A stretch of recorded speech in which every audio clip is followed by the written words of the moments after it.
हेलो दोस्तों, इस चैनल पर फिर से आप सभी का स्वागत करता हूँ। आज हमें हमारी रसिया भाषा यानी हिंदी भाषा और हमारा पाइते भाषा इस चैनल के तहत और इस वीडियो के द्वारा सीखेंगे।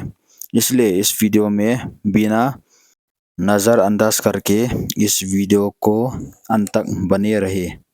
चलिए बिना समय गवाए इस वीडियो को शुरू करते हैं। आपत्ति ngai tua le ki kup dia poimo thil apatti boina apatti thu la le thila a sakta hong kong pai thei di ar par kan tanin ar par gal khat lama asal me adik tagin anumati phal ana tung ana ban tup namun atirik aval atirik abe lamna apang andha mitto andha middel muthailo anjan vyakti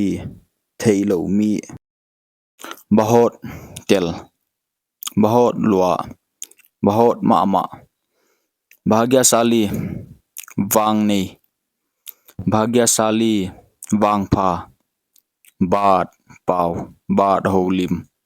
but थू gain gain बताओ गेन हिल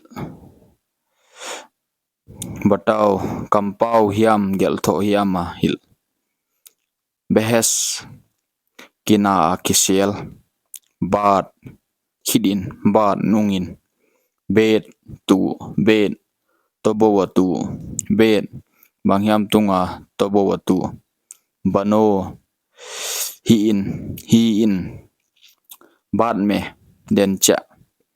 barosa mon ngamna barosa ginta ngamna bar bangza yamapun bar bangza yamapun na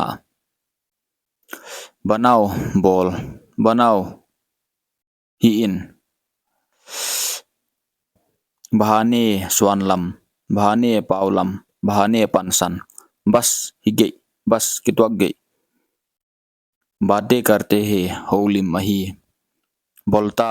gain खिया बोलता कंपावा पाओ बोलता पाओ बोलता सुगेन बोलता पाओ खिया बारे में तो किसाइन बहुत लोटेल बात mu theilo thil bolu kagain भेजो खागो भेजो थोनो बात करके होलिमिन बात करते पाविन चिन